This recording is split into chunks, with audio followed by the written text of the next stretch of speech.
The Big Lebowski is the story of Jeffrey "the Dude" Lebowski, a Los Angeles burnout and avid bowler who gets drawn into an elaborate conspiracy involving an elderly millionaire also named Jeffrey Lebowski. Through a series of twists, turns, and what have yous, we learn that the millionaire Jeffrey Lebowski is using his new trophy wife's sudden disappearance to divert money from a charitable trust for needy urban children that was set up by his late wife. The Big Lebowski reminds us that people aren't always what they appear to be. And yet 20 years after the movie's release, few people seem to understand who the dude really is. I mean, it might not be just such a simple, If you dig into the clues and watch the movie carefully, a very different portrait of the dude emerges. The dude's real identity is actually visible from the very first scene of the movie, when we meet him in the dairy section at Ralph's. As the camera slowly zooms in, you see his verre lunettes sunglasses.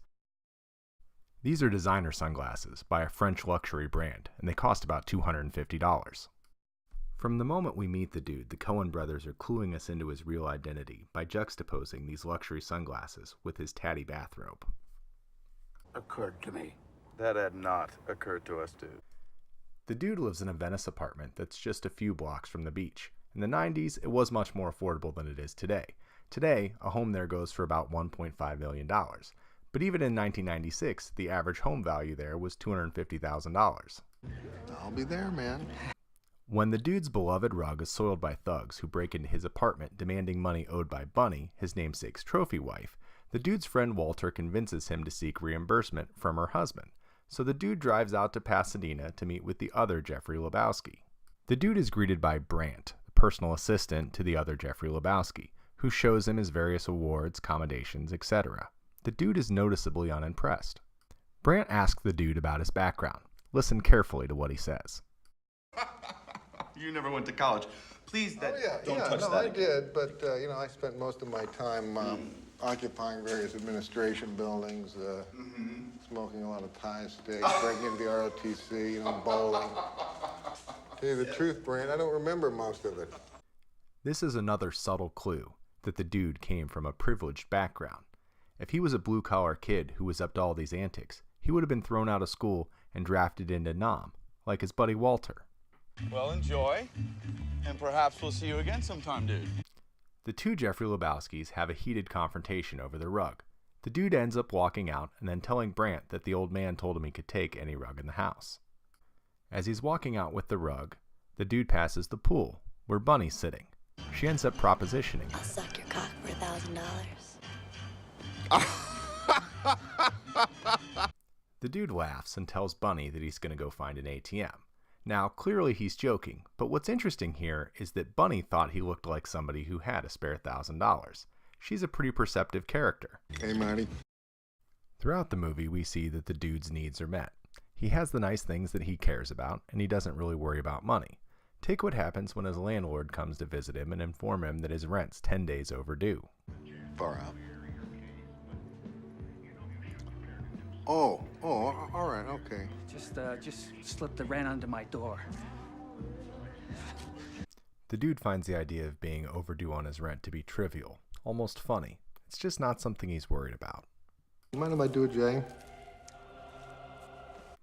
Which brings us to another point. Throughout the movie, the dude always has a drink or a joint in his hand. If he's unemployed and broke, where's he getting the money for all this weed? Speaking of which, do you think that you could give me my $20,000 in cash? My concern is, and I've got to check it with my accountant, but that this might bump me up into a higher tax. In the next interaction between the two Lebowskis, we hear the dude make reference to his accountant. Now, maybe that seems like a joke, but given the fancy sunglasses, the beachside apartment, and the connections that kept him out of Nam, maybe it's not a joke.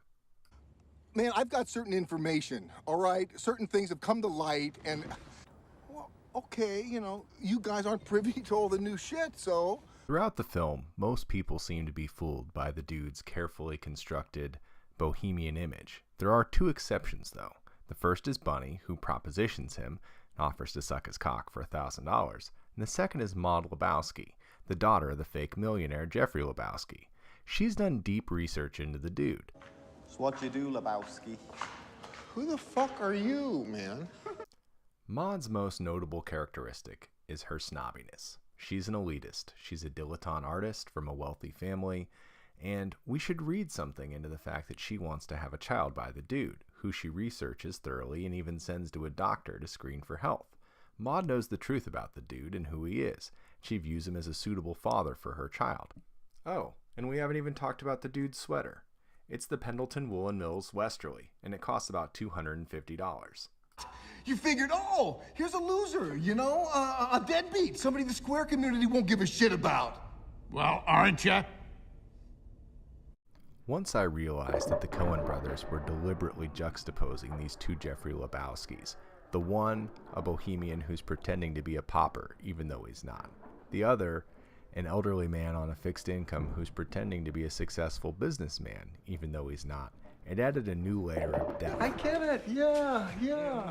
What? Oh, man, my thinking about this case had become very uptight. Yeah. It also made me appreciate the character of the dude even more. This is definitely a guy who's living his best life. To use the parlance of our time. Woo? Yeah. Isn't this guy supposed to be a millionaire? Fuck. Yeah, what do you think? He looks like a fucking loser.